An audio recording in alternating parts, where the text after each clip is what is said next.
आज की वाणी है 28 जुलाई सन 65 की। रिकॉर्ड चला है, माता ओ माता तू है जग की भाग्य विधाता। ये भारत माताओं की महिमा है क्या? क्या महिमा है कि माताएं ही भारत के भाग्य की विधाता हैं। माताओं में वो शक्ति है कि भारत के भाग्य का निर्माण कर सकती हैं।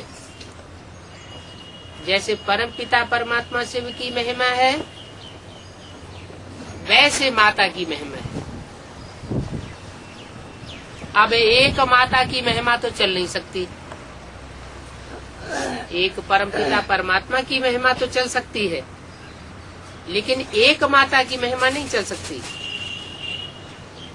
एक माता तो कुछ कर न सके। जरूर शिव शक्ति सेना चाहिए।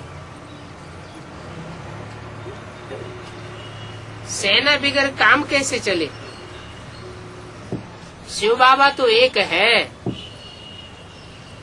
अगर वह एक ना हो तो माताएं भी ना हो, ना बच्चे हो, ना बीके कुमार कुमारियां हो, तो मेजॉरिटी माताओं की है। इसलिए माताओं की महिमा दी गई है। भारत माताएं जो शिव शक्ति गुप्त सेना है और अहिंसक है, कोई भी प्रकार की हिंसा नहीं करती है। कोई भी प्रकार की हिंसा माना देह की हिंसा भी नहीं करती है और विकारों की हिंसा भी माताएं नहीं करती है। कोई भी प्रकार की हिंसा माताओं के द्वारा होती नहीं। हिंसा दो प्रकार की होती है, एक तो काम कटारी चलाना और दूसरा गोली आदि चलाना, क्रोध करना, मारना। इस समय जो भी सेनाएं हैं दुनिया में वो आसुरी सेनाएं, वो आसुरी सेनाएं तो हिंसा ही करती रहती है। आजकल तो बाइक आदि चलाना माताओं को भी सिखाए रहे हैं। अब वो तो हैं आसुरी सेना की माताएं, और ये है देवी संप्रदाय की माताएं। वो माताएं कितनी ड्रिल आदि सीखती हैं, और तुम तो शायद ही कभी मैदान में गई हो। बहुत मेहनत करते हैं ड्रिल सीखने की, विकारों में भी जाते रहते हैं। ऐसी कोई मुश्किल होंगी जो शादी नहीं करती होंगी, तो उस मिलिट्री से भी बहुत सीखते हैं। स्टूडेंट को, छोटे छोटे बच्चों को भी सिखलाते हैं, वो भी सेना है। और ये रूहानी शिव शक्ति सेना भी है। सेना का गीता में अच्छा ही विस्तार लिखा हुआ है। प्रैक्टिकल में क्या है वो तो तुम ही जानते हो। तो देखो हम कितनी गुप्त सेना है। शिव शक्ति सेना क्या करती है? तुम विश्व के मालिक कैसे बनते हो अब तुम जानते हो। इसको कहा जाता है युद्ध स्थल। तुम्हारा ये युद्ध का मैदान भी है और गुप्त मैदान है। ऐसे नहीं कि यहाँ कोई ड्रिल आदि करते हैं जिस्मानी। हमारी तो रूहानी ड्रिल है। मैदान है ये सारा ही मांडवा, सारी सृष्टि का सारा ही मांडवा हमारा मैदान है। आगे फीमेल से युद्ध के मैदान में जाती थी,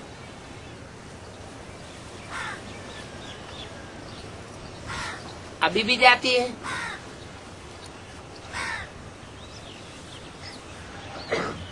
पुराने जमाने में नहीं जाते। तो देखो यहाँ से पूरी भेंट होती है। दोनों ही सेनाओं में माताएं हैं।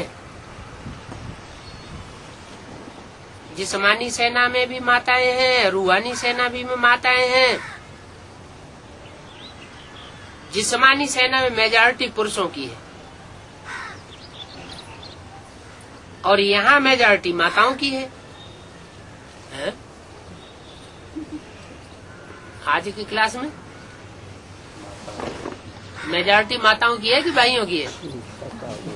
माताओं की मेजॉरिटी। सिर्फ यहाँ की बात नहीं, हर जगह की मेजॉरिटी माताओं की है। तो कंट्रास्ट हो गया क्या? आसुरी सेना में पुरुषों की भर्ती ज्यादा होती है और ईश्वरीय सेना में माताओं की भर्ती ज्यादा होती है। तो ये कंट्रास्ट हुआ ना, ज्ञान मार्ग और भक्ति मार्ग का ये लास्ट कंट्रास्ट है। वहाँ सत्युग में तो कंट्रास्ट की बात ही नहीं होती है। क्यों? क्योंकि यहाँ वहाँ तो कोई बात में असमानता नहीं होती है। स्त्री और पुरुषों की संख्या भी बराबर बराबर होती है।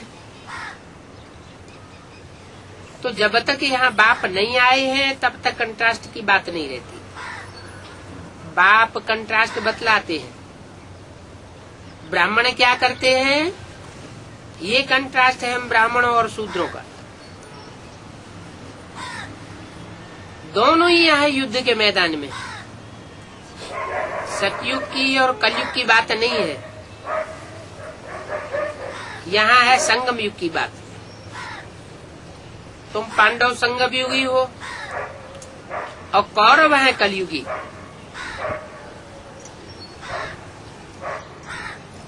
कलयुगी क्यों कहा? कौरवों को खास कलयुगी बताई दिया और पांडवों को संगम युगी बताई दिया। क्यों?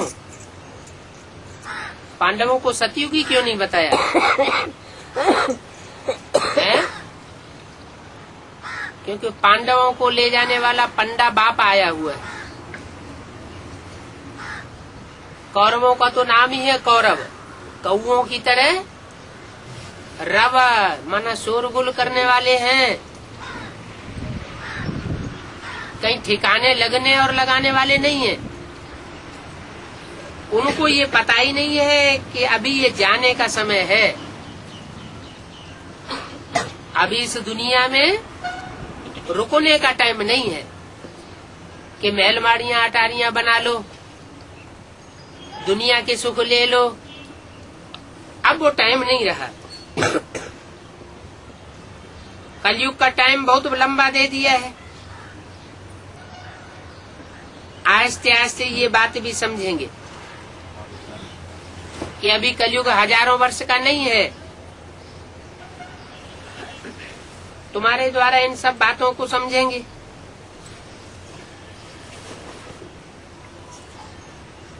तो माता की महिमा है। ये है शक्ति सेना। और शक्ति सेना में ऊंचे ऊंचे एक भगवान है। हूबहू कल पहले वाले तुम सेना हो। इस भारत को फिर से दैवी राज्य बनाना ये तुम्हारा ही काम है। तुम जानते हो बरोबर हम सूर्यवंशी थे। सूर्यवंशी का ही नाम लेंगे,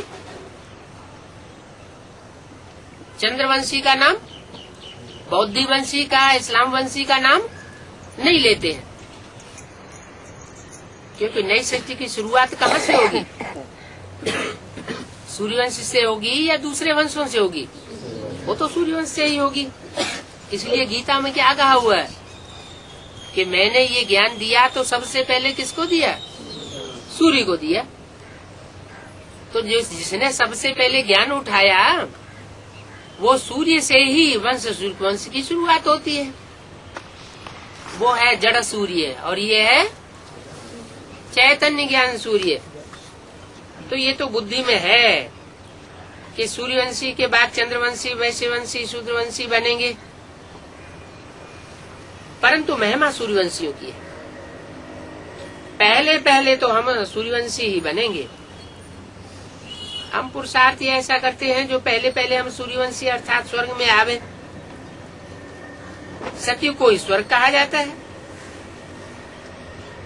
त्रेता को वास्तव में स्वर्ग स्वर्ग नहीं कहा जाता, वो स्वयं ही स्वर्ग है। संपन्न परिपूर्ण अवस्था का स्वर्ग त्रेता को नहीं कहेंगे।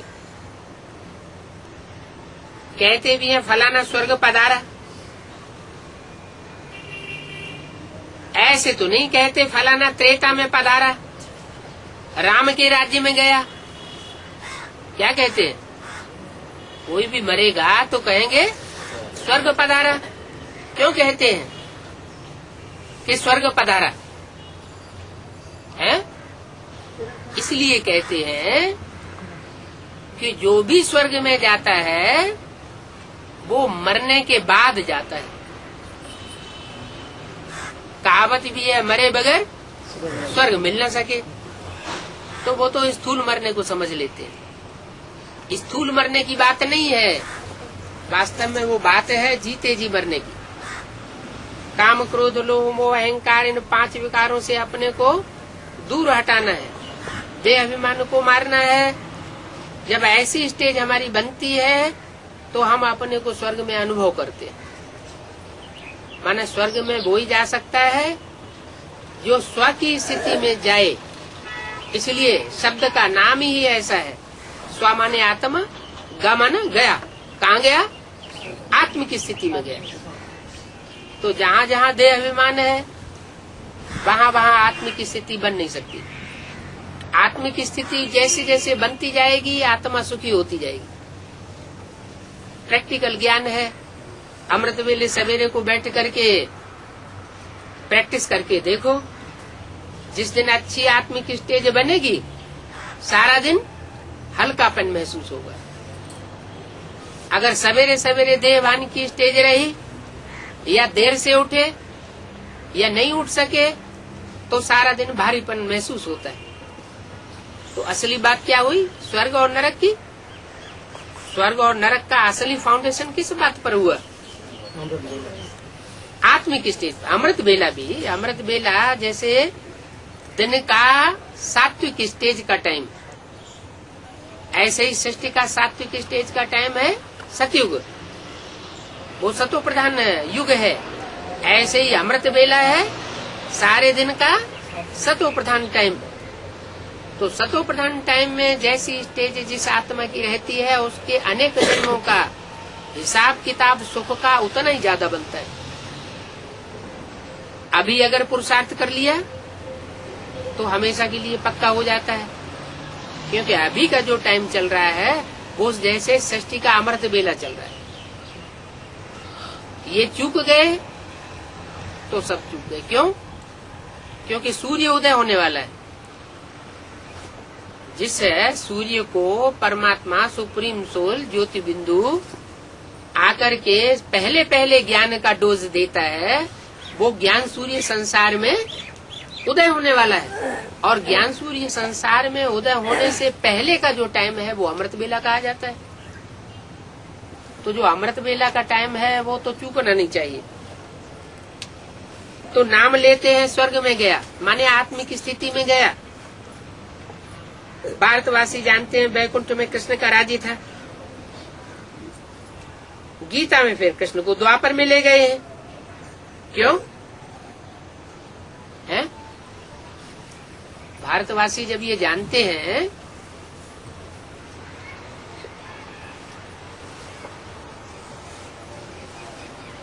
कि कृष्ण वैकुंठ में था, तो जब कृष्ण वैकुंठ में था इस बात जान ली, और वैकुंठ तो दुनिया की सात्विक स्टेज का नाम है। फिर गीता में कृष्ण को द्वापर युग में क्यों ले गए? कारण क्या हुआ है? कारण ये हुआ कि जब नई सृष्टि की शूटिंग का समय चल रहा था, परमात्मा इस सृष्टि पर आता है तो आकर के सारे ड्रामा की शूटिंग की आवृत्ति कराता है। सतयुग, त्रेता, द्वापर, कलयुग। तो जब द्वापर युग की शूटिंग पूरी होती है तब कृष्ण की सोल संपन्नता की स्टेज को प्राप्त करती है। इसलिए उस समय कृष्ण की प्रत्यक्षता दिखाई जाती है। प्रत्यक्षता रूपी जन्म, जैसे बच्चा जन्म लेता है तो प्रत्यक्ष होता है संसार में, ऐसे ही कृष्ण की सोल द्वापर युगी शूटिंग के अंत में प्रत्यक्ष होती है। तो कृष्ण को द्वापर में ले गए हैं, उसका मूल कारण जाता है संगम युगी शूटिंग को। वास्तव में कृष्ण द्वापर युग में आया, ये झूठी बात है। क्योंकि द्वापर के अंत में अगर भगवान कृष्ण भगवान बन करके आए तो दुनिया में पापी कलयुग की स्थापना करने का निमित्त बनेगा क्या? भगवान तो पापी कलयुग की स्थापना करने नहीं आता। भगवान तो आता है सत्य युग की स्थापना करने, झूठ खंड का विनाश करने। झूठ खंड कहा जाता है कलयुग को। कलयुग के जो कलह क्लेश हैं वो नष्ट करने के लिए ही परमात्मा का आना होता है। तो ये बात झूठी हो साबित हो जाती है कि कृष्ण द्वापर के अंत में आया। द्वापर के अंत में नहीं आया, आया तो संगम में ही। कलयुग के अंत और सतयुग के आदि को ही संगम कहा जाता है। और जिस संगम के पीरियड में आया उसमें चारों युगों की आवृत्ति होती है, रिहर्सल होती है, रिकॉर्डिंग होती है। उसमें जब द्वापर युग की शूटिंग होती है, रिहर्सल होती है, तब कृष्ण की सोल ब्राह्मण बच्चों के बीच, ब्राह्मणों की दुनिया के बीच प्रत्यक्ष होना शुरू होती है। क्योंकि जब तक कृष्ण का अंतिम जन्म ब्रह्मा दादा लेखराज वो संपूर्ण 100 साल पूरे न करे तब तक वो कृष्ण के रूप में प्रत्यक्ष हो भी कैसे सकता है? क्योंकि शास्त्रों में तो गाया हुआ है ब्रह्मा की 100 साल एज होती है। तो 100 साल ब्रह्मा के पूरे होंगे तभी तो कृष्ण बच्चे के रूप में वो गर्भ में आएगा। तो ब्रह्मा मृत्युलोक में खलास हो जाता है। मृत्युलोक की आयु ब्रह्मा की 100 साल पूरी आंकी जाती है। वो जो शास्त्रों में भी ऐसे ही लिखा हुआ है। तो कृष्ण के रूप में वैकुंठ में उसे दिखाया जाता है कि पीपल के पत्ते पर कृष्ण की आत्मा आराम से गर्भ महल में बैठी हुई है। दूसरी आत्माओं को दुख और तकलीफ महसूस होती है, लेकिन उस आत्मा के अंदर ज्ञान की पराकाष्ठा इतनी जास्ती है कि जैसे मस्त होकर के अंगूठा चूसते हुए बैठा है। अंगूठाकार आत्मा को दिखाया जाता है।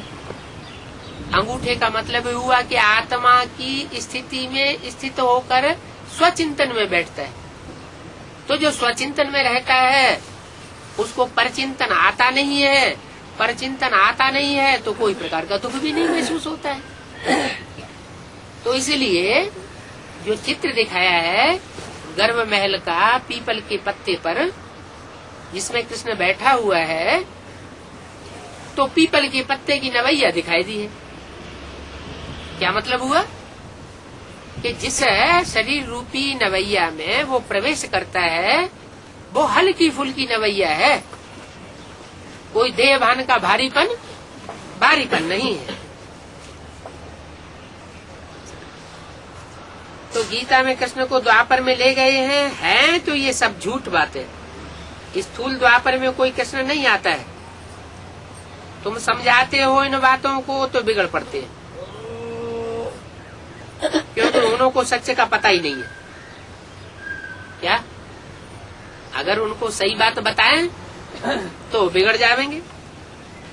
सच बतलाने वाला मिला ही नहीं है और तुमको तो मिला है। वो सब सच बताते हैं और सबको सच्चा बनाते हैं, सचखंड की स्थापना करते हैं। कभी भी क्रूर कपट नहीं करना है, तुम्हारा कुछ भी नहीं छिपा रहेगा। क्या दुनिया का भी कुछ नहीं छिपा रहेगा और तुम्हारा भी कुछ भी छिपा नहीं रहेगा। तुम तो छिपाते भी नहीं हो।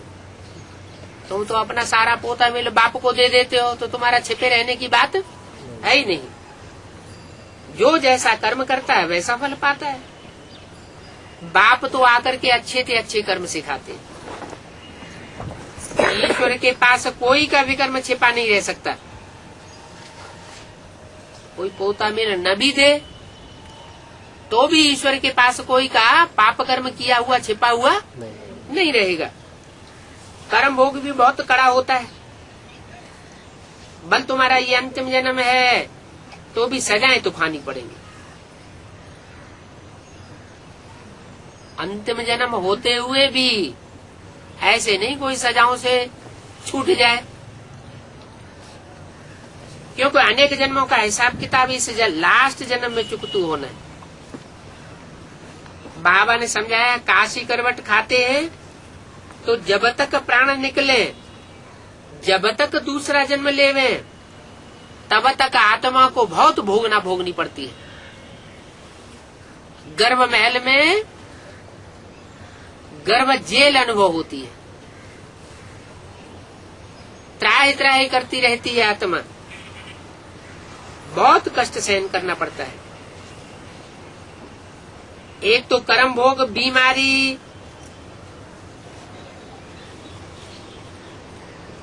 क्योंकि आत्मा अनेक जन्मों की थकी हुई आती है।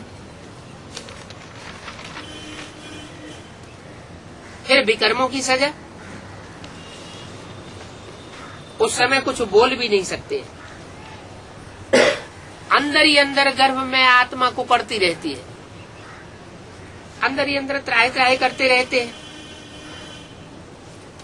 परमात्मा को जो सजा देनी होती है वो यहाँ ही मिल जाती है। 28 जुलाई सन 65 की वाणी का दूसरा पेज।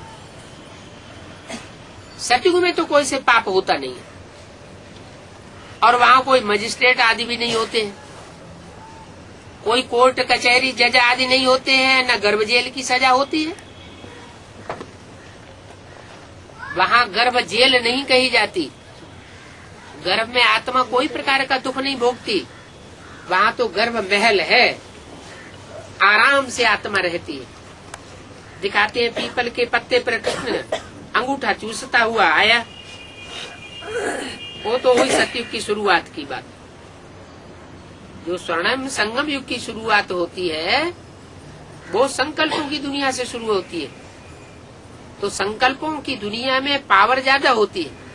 संकल्प होता है बीज, अगर बीज पावरफुल है तो आगे वृक्ष भी पावरफुल होता है। तो ऐसे ही संगम की दुनिया में जब शिव बाबा आते हैं तो कृष्ण को पालना कहाँ देते हैं? पहले पहले दादा लेखराज की सोल, जो कृष्ण की सोल है, वो पहले पहले कहाँ पालना लेती है? ज्ञान गर्भ महल में पालना लेती है। वो जो सुख है वो सुख और किसी जन्म में प्राप्त नहीं हो सकता। उस सुख का नाम है नंबरवार पुरुषार्थ अनुसार वो सुख मिलता है, उसको कहते हैं अतीन्द्रिय सुख। इंद्रियों से परे की स्टेज में रहने वाला सुख। तो गर्भ महल की बात है। सतयुग में बड़े आराम से पैदा होते हैं, सजा की बात नहीं है। वहाँ तो आदि मध्यंत सुखी सुख रहता है। क्या इस दुनिया में बच्चे की पैदाइश होती है तो बच्चे की पैदाइश के आदि में भी माता को दुख होता है, पिता को भी दुख होता है। आसक्ति क्षीण होती है, शक्ति क्षीण होती है तो आसक्ति अनुभव होती है। तो आदि में भी दुख। बच्चा पैदा होता है, उसकी पालना करनी पड़ती है तो भी दुख। बच्चा रोता हुआ पैदा होता है, और जब मृत्यु होती है तो भी गाबड़े आते हैं। तो आदि जिसका सुखाला नहीं, मध्य और अंत भी सुखाला नहीं हो सकता। आदि में भी दुख है, मध्य में भी दुख और अंत में भी दुख। और जो परमात्मा बाप आकर के दुनिया स्थापन करते हैं, उसके आदि में भी सुख, मध्य में भी सुख और अंत में भी बड़े आराम से शरीर छूटता है। तो इस दुनिया में आदि मध्य अंत दुख ही दुख है। और वो है आदि मध्य अंत सुख की दुनिया, ये है आदि मध्य अंत दुख की दुनिया। अभी तुम सुख की दुनिया में जाने के लिए पढ़ाई पढ़ रहे हो, समझते हो ये गुप्त सेना वृद्धि को पाती रहेगी। जितना जो बहुतों को रास्ता बतावेंगे उतना उतना ऊंच पद पावेंगे। क्या अनेक जन्म जन्मांतर की राजाई मिलने का कारण क्या बताया? कोई भी आत्मा अनेक जन्मों तक राजाई भोगेगी, उसका कारण कहाँ से शुरू हुआ? संगम युग में जिन्होंने जितनी ज्यादा दूसरों की सेवा की होगी ईश्वरीय ज्ञान से, तो ईश्वरीय ज्ञान से जिनकी ज्यादा जितनी सेवा का स्टॉक होगा वो उतना ही अनेक जन्मों तक सुख में रहेंगे, राजाई भोगेंगे, राजघराने में जन्म लेंगे। अगर दूसरों की सेवा नहीं की होगी, ईश्वरीय ज्ञान लेने के बावजूद भी जन्मोई जगमोई में लगे रहे होंगे, तू तेरे की मेरे की बातों में फालतू अपना समय गवाते रहे होंगे, तो वो प्राप्ति नहीं कर सकेंगे। तो बोला ऊंच पद पावेंगे, उसके लिए मेहनत करनी है, बाप को याद करने की भी मेहनत करनी है। ऐसे नहीं दूसरों को ज्ञान सुनाते रहे और खुद की स्टेज नीचे गिरती रहे तो दूसरों के ऊपर असर भी नहीं पड़ेगा। जो पैदाइश भी होगी वो कमजोर आत्माओं की पैदाइश होगी, कमजोर प्रजा बनेगी। जो राज्य तैयार होगा वो कमजोर राज्य तैयार हो जाएगा। अगर पावरफुल राज्य तैयार करना है तो उसके लिए सेवा के साथ साथ क्या करना पड़े? सेवा में याद का बल जरूर भरना पड़े। तो मेहनत करनी है बाप को याद करने की। तुम जानते हो बरोबर बेहद के बाप से बेहद का वर्षा मिला था। क्या बेहद का वर्षा मिला भी किससे था? इब्राहिम बुद्ध क्राइस्ट जो हद के बाप हैं तो बड़े थे बड़े, महान थे महान। क्राइस्ट के फॉलोअर्स कितने होंगे? दुनिया में 500-600 करोड़ आबादी है, क्रिश्चियंस कितने होंगे? 1 करोड़ से भी ज्यादा क्रिश्चियंस हैं। तो इतने क्रिश्चियंस दुनिया में फैले हुए हैं, उनका धर्म पिता तो बहुत महान हुआ। इतने उसके फॉलोअर्स हो गए, फिर उसको बेहद का बाप कहेंगे? बेहद का नहीं कहेंगे। क्यों? क्योंकि फिर भी उसमें हद लगी हुई है। कितनी? 1-2 करोड़। बेहद का कब कहे? जब 500-700 करोड़ जो भी मनुष्य सृष्टि है वो सारी मनुष्य सृष्टि उसको अपना बाप माने। बाप माने ही नहीं, जाने भी माने भी और कोई न कोई तरीके से मिले भी। इसलिए मुरली में बोला है फादर कहे और फादर कभी मिले ही नहीं, वो फादर कैसे हो सकता? सारी दुनिया की जो भी आत्माएं हैं सब से आकर मिलते हैं, तब उनका गायन होता है हेवनली गॉड फादर।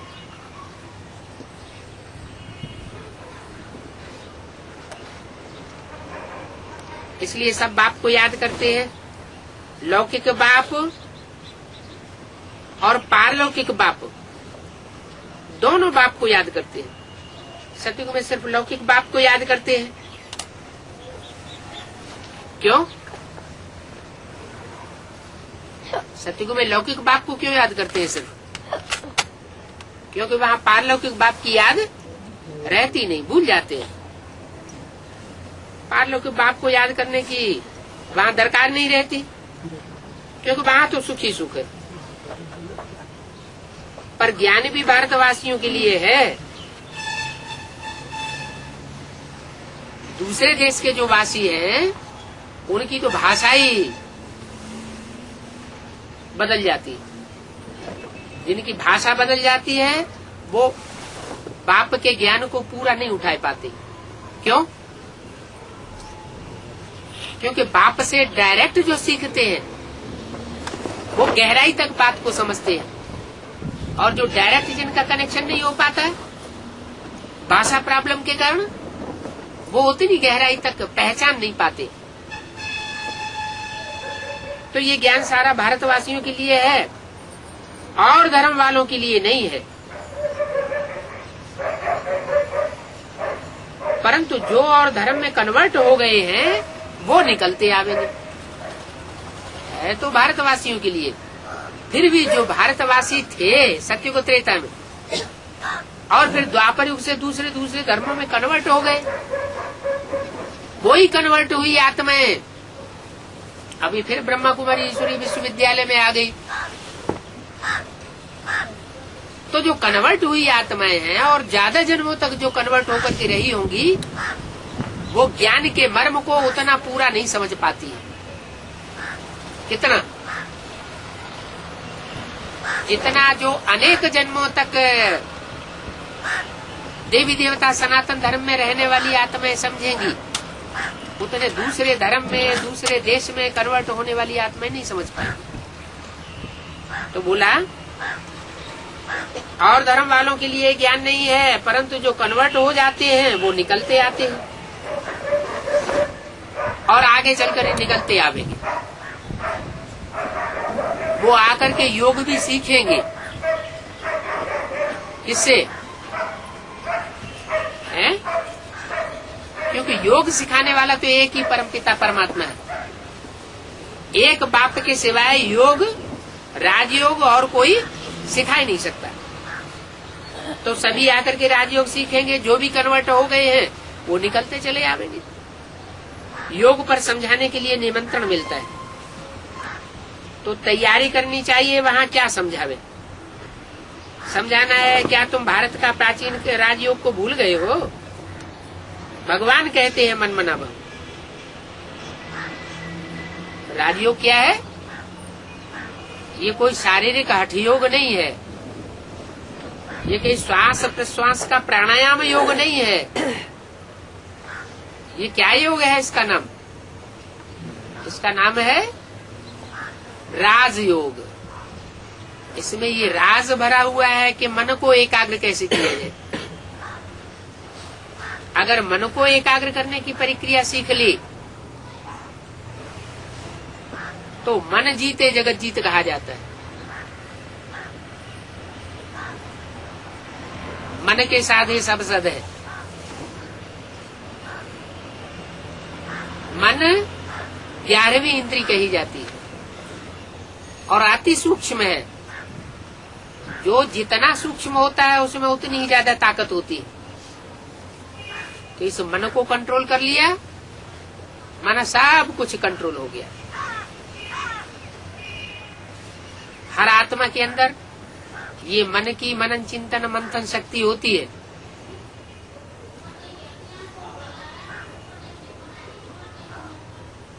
ये है मुख्य शक्ति, जिसको कंट्रोल करना जरूरी है। इससे भी ऊपर की शक्ति कौन सी है? मन को भी कंट्रोल करने वाला कौन है? मनन चिंतन मंथन संकल्प विकल्प की जो शक्ति है उसको भी कंट्रोल कौन करता है? कौन सी शक्ति? बुद्धि। बुद्धि रंग राइट का फैसला करती है। क्या चिंतन करना चाहिए, क्या चिंतन नहीं करना चाहिए, कौन सा संकल्प करना चाहिए, कौन सा संकल्प नहीं करना चाहिए। ये बुद्धि का काम है। बुद्धि फैसला करे, फैसला करने के बाद फिर मन को अच्छे रास्ते पर चलाने के लिए आदेश दे। तो मन बुद्धि के ऊपर कंट्रोल करने की जो ताकत है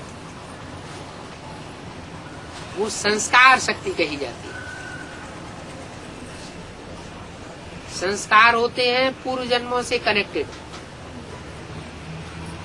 अच्छे बुरे संस्कार अनेक जन्मों के हर आत्मा में तिरोहित हैं, भरे हुए हैं, जिसके लिए बाबा कहते हैं बनी बनाई बन रही अब कछु बननी ना है।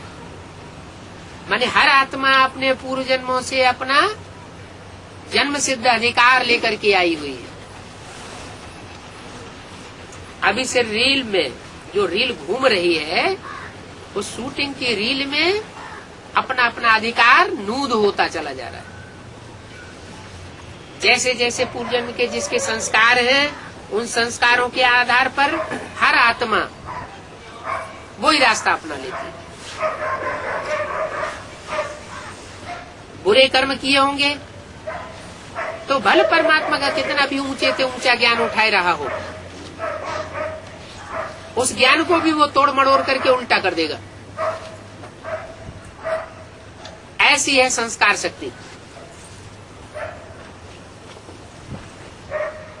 तो मन रूपी ब्रह्मा हुआ, बुद्ध रूपी शंकर हुआ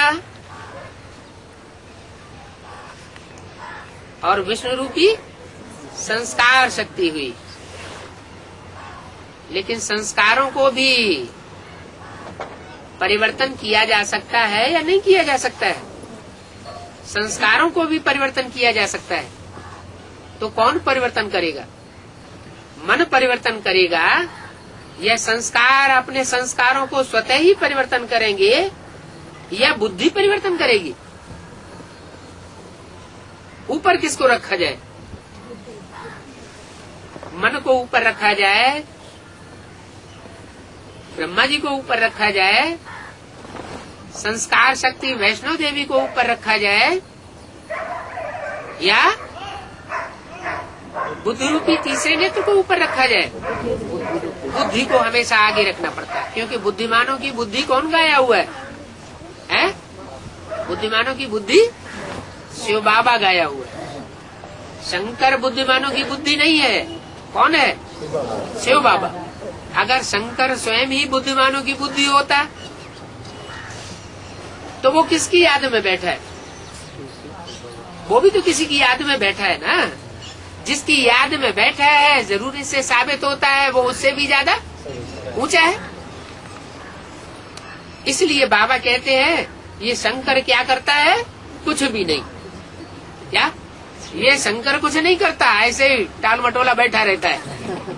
इसके अंदर जो भी काम करता हूँ मैं करता हूँ।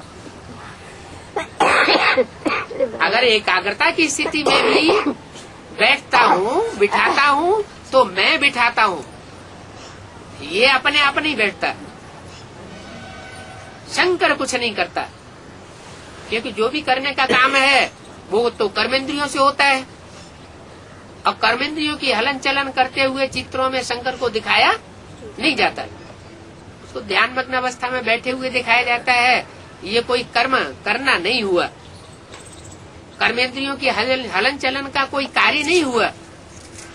इसलिए बोला शंकर कुछ भी नहीं करता। उसके अंदर जो भी कार्य करता हूँ कौन करता है? शिव ज्योति बिंदु सुप्रीम सोल करता है। तो सुप्रीम सोल शिव जो है वो बुद्धिमानों की बुद्धि, वही संस्कार को चेंज करता है, परिवर्तन करता है, और वही मन को कंट्रोल करता है। मन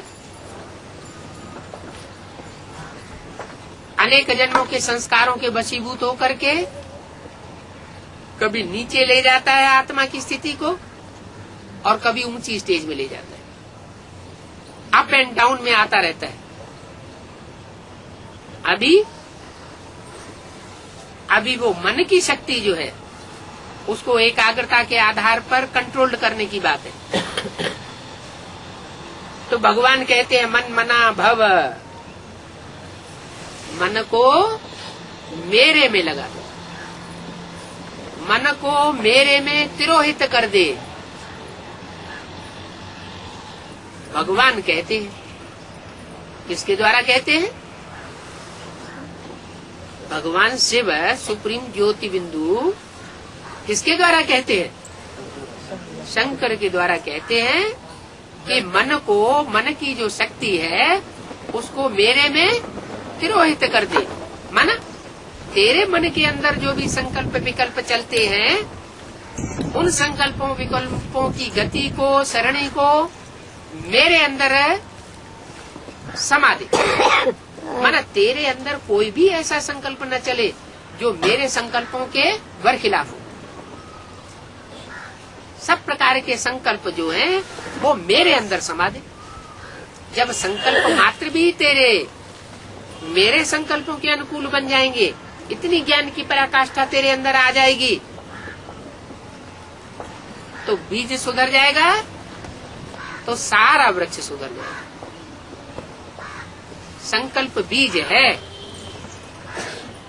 ये मन से संकल्प रूपी बीज पैदा होता है।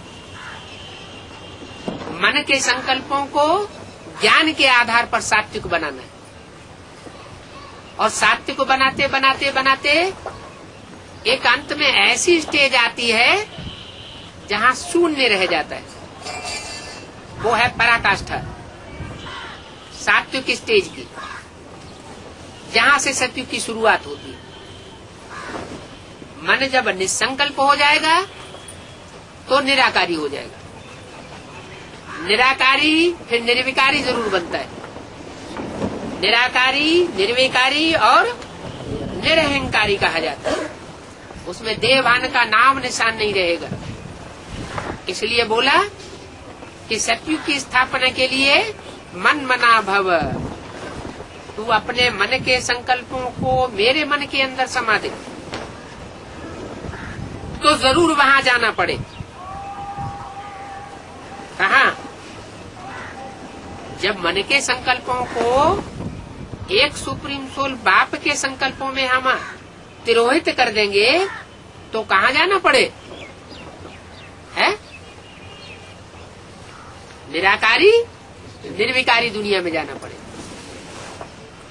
निर्विकारी दुनिया निरहंकारी देवताओं की दुनिया होती है।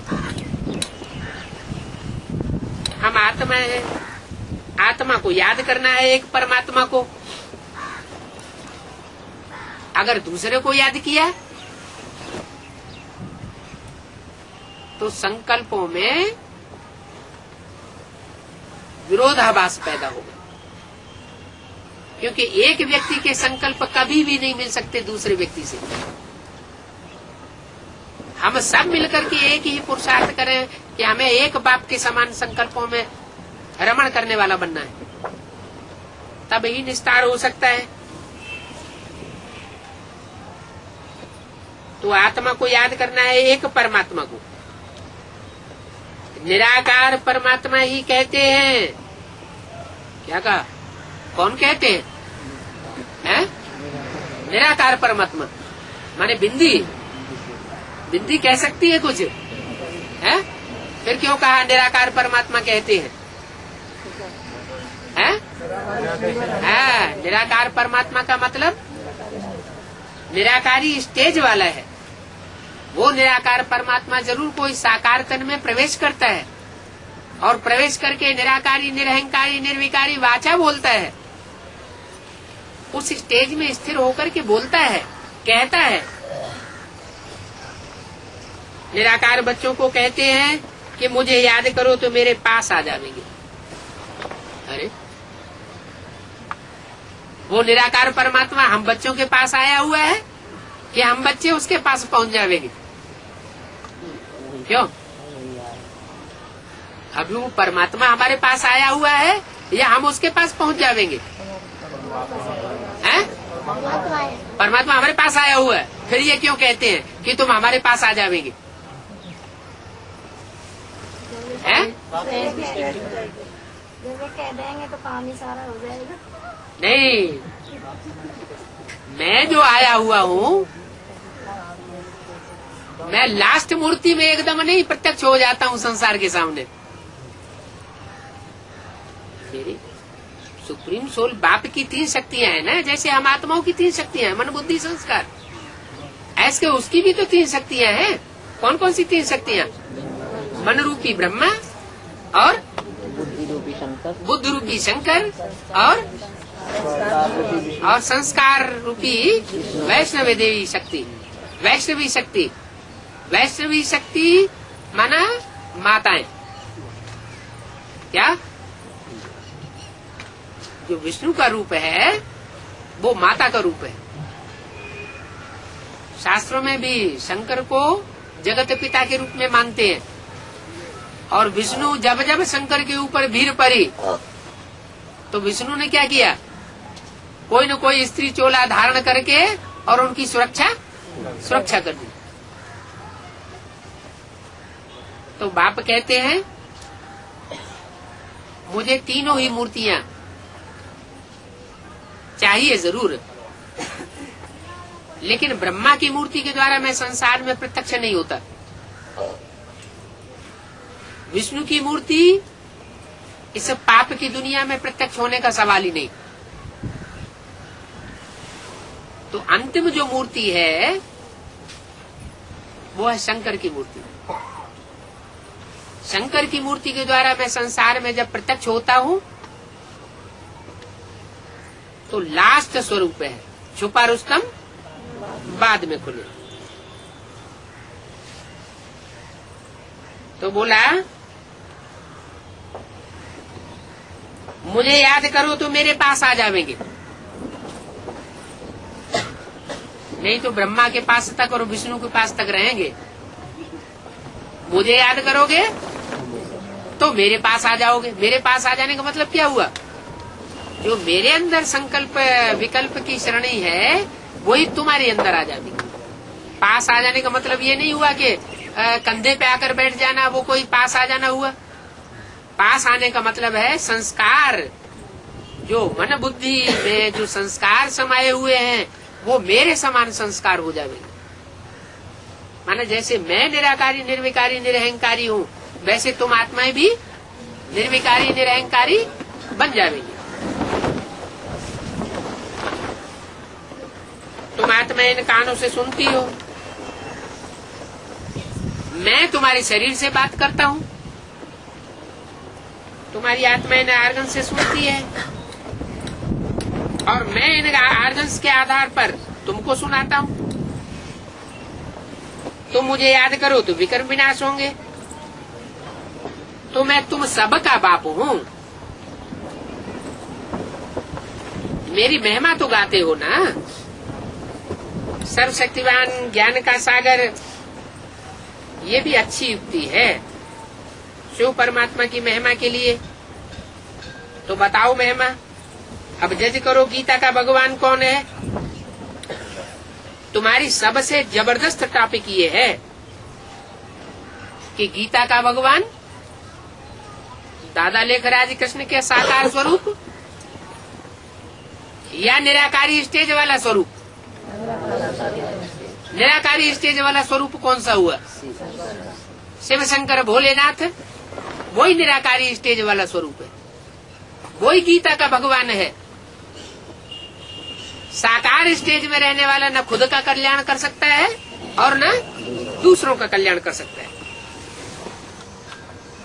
इन दो बातों पर भाषण करने का चिंतन करो। जो भाषण करने वाले हैं उनको भाषण तो सभा में ही करना है, जहाँ नए नए भी आते रहते हैं। जहाँ नए नए आते रहते हैं वो भाषण करने की स्थली में भाषण तो करना है, ताकि पुरानों को नयों को दोनों को मालूम पड़े। पुरानों को तो मालूम ही है, वह तो ब्राह्मणों का फिर आपस में सेमिनार होता है, तुम भाषण करते हो सभा में। जहाँ बेसमझ शूद्र भी बैठे रहते हैं तो उनको भी ये राज समझाना है। बोलो हमको जास्ती टाइम नहीं चाहिए, तुमने हमको 1 मिनट भी समझाने का दिया, ये भी बहुत किया। भगवान वाच मन मना भाव और माम एकम याद करो। एक तो अपने मन के संकल्पों को मेरे मन में तिरोहित कर दो, और दूसरा सिर्फ मेरे को याद करो, तो तुमको स्वर्ग का वर्षा मिल जाएगा। अगर अनेकों को याद करते रहे तो क्या होगा? तो काय का वर्षा मिलता जाएगा, है नरक का वर्षा मिलता जाएगा। माना इस समय जो शूटिंग हो रही है, रिहर्सल हो रही है, ज्ञान लेने के बाद हम अपने नरक और अपने स्वर्ग की शूटिंग खुद ही कर रहे हैं। ज्ञान तो हमको मिल गया, बाप के सामने हमने अंजाम कर लिया कि ये पक्का ज्ञान है। एक को याद करेंगे ऊंचते ऊंच को तो हम स्वर्गवासी जन्म जन्मांतर के लिए बनेंगे, और अनेकों को याद करेंगे तो जन्म जन्मांतर के लिए नरकवासी बनते हैं। बाप तो आकर के हमको स्वर्ग का ही वर्षा देता है, लेकिन अब हमारे ऊपर भी ये जिम्मेवारी आ जाती है।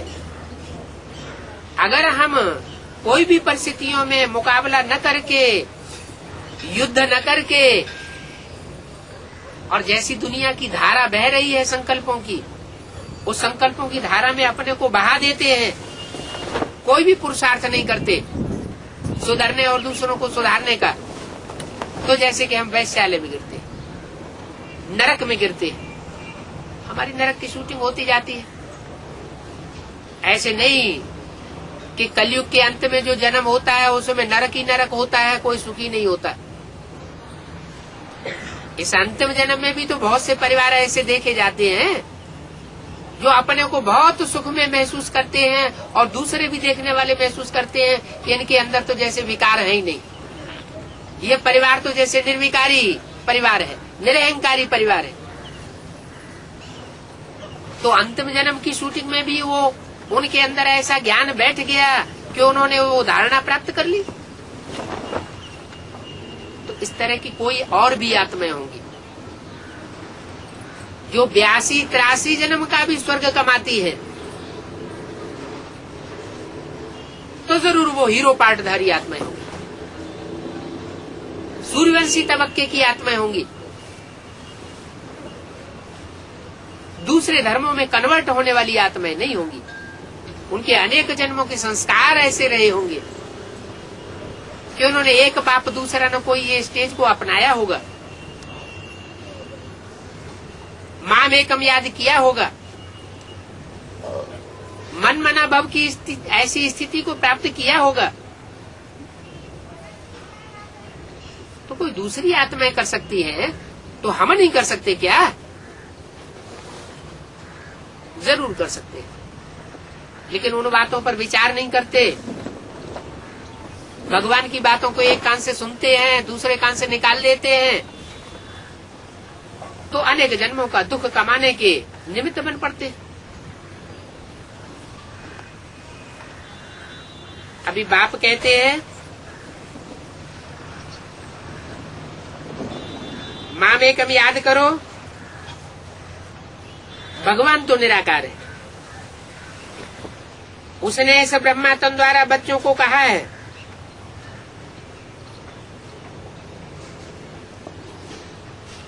प्रजापिता ब्रह्मा की संतान ब्राह्मण ब्राह्मणियां होंगे ना, ब्राह्मण जरूर चाहिए। ब्राह्मण किसे कहा जाता है? जरूर चाहिए तो, लेकिन ब्राह्मण कहा किसे जाता है? जो ब्रह्मा की मुखवंशावली औलाद बने। मुखवंशावली जो औलाद बना होगा वो जरूर ब्रह्मा के मुख से निकली हुई बातों को मानता भी होगा। तो ब्राह्मण जरूर चाहिए। परमपिता परमात्मा ने ब्राह्मणों को आय ज्ञान दिया। क्या कहा? ब्राह्मणों को आय पहले पैदा किया है कि पहले उनको ज्ञान दिया? ज्ञान पहले दे दिया।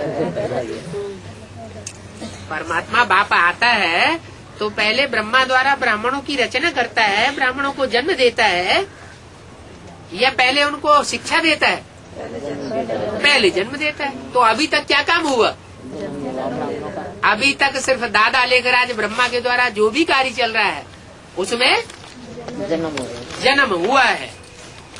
ब्राह्मणों को जन्म तो मिला है, इतनी बात तो बुद्धि में बैठी है कि अगर हम पवित्र रहेंगे तो ब्राह्मण बनेंगे, ब्रह्मा की बात मानेंगे तो हम ब्राह्मण कहे जाएंगे, मुखवंशावली बनेंगे तो हम ब्राह्मण कहे जाएंगे,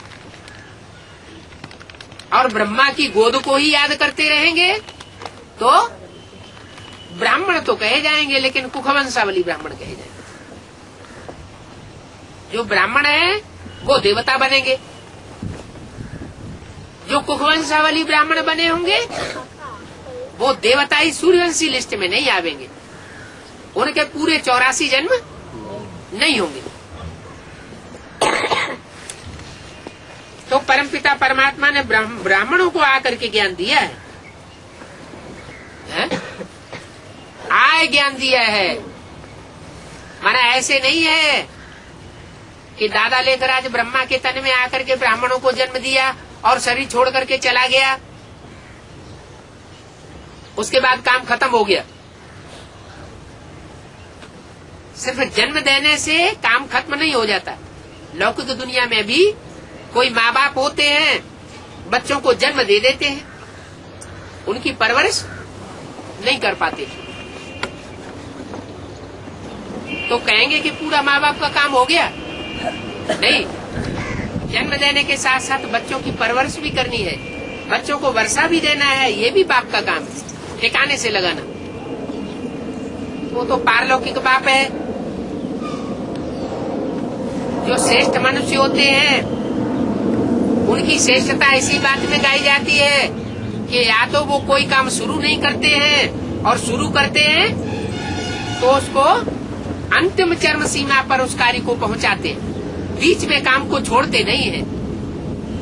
जो श्रेष्ठ आत्माएं होती हैं वो कोई भी कार्य को बीच में अधूरा नहीं छोड़ती। तो परमात्मा तो श्रेष्ठ से श्रेष्ठ गाया हुआ है। ऐसे थोड़े ही कि वो 69 में ब्रह्मा के चोले को छोड़ देता है तो उसका काम समाप्त हो गया। नहीं, ब्राह्मणों को जन्म देने के बाद ब्राह्मणों को शिक्षा दे करके ऊंची स्टेज में स्थिर कराना, ये भी उसका काम है। तो ब्राह्मणों को आय ज्ञान दिया है, जिनको ज्ञान दिया है उनको ही पांडव कहते हैं। क्या कहा? जिनको परमात्मा ने आके ज्ञान नहीं दिया, सिर्फ ब्राह्मण बना के जन्म दे के छोड़ दिया, उनको पांडव नहीं कहा जाता। पांडव किनको कहा जाता है? जिनको जन्म देने के बाद फिर दोबारा प्रवेश करता है। और पंडयते माना रास्ता दिखाता है, अंत तक जीवन मुक्ति और मुक्ति का पूरा रास्ता दिखाता है। जब तक मुक्ति और जीवन मुक्ति का अनुभव आत्मा न करने लगे तब तक परमात्मा बाप का कार्य समाप्त नहीं होता। रूहानी यात्रा पर ले जाने के लिए ये पंडे हैं। बाबा तुम बच्चों को ये ऐसे देते हैं, निबंध लिखने के लिए ये देते हैं, उनको फिर रिफाइन करके समझाओ। तो भाषण करने वालों को ख्याल करना है, नाम को याद करने से ही बाप द्वारा जीवन मुक्ति स्वर्ग का वर्षा मिलेगा। क्या कहा है? ये तो नई बात कह दी। क्या? नाम को याद करने से बाप द्वारा जीवन मुक्ति का वर्षा स्वर्ग का मिलेगा। नाम को याद करने से। नाम भक्ति मार्ग में चलता है, नाम की याद ये भक्ति मार्ग में चलती है या ज्ञान मार्ग में चलती है? भक्ति मार्ग में चलती है। यहाँ क्यों बोल दिया ऐसे? क्योंकि नाम जो भी पढ़ते हैं वो सब काम के आधार पर पढ़ते हैं। नाम को हमें याद करें कि ये नाम क्यों पढ़ा। कोई भी भक्ति मार्ग में जो शास्त्रों में नाम पढ़े हुए हैं, असुरों के नाम हो, चाहे देवताओं के नाम हो, चाहे भगवान के नाम हो, उन शब्दों के नामों के गहराई में जाएं तो हम देखेंगे कि वो नाम उनके काम के आधार पर पड़े हुए हैं। तो नाम को याद करने से बाप द्वारा जीवन मुक्ति का वर्षा मिलेगा। शिव बाबा कहते हैं अभी माम एकम याद करो। क्या? मुझे एक को याद करो। अब तुम एक को कैसे याद करें?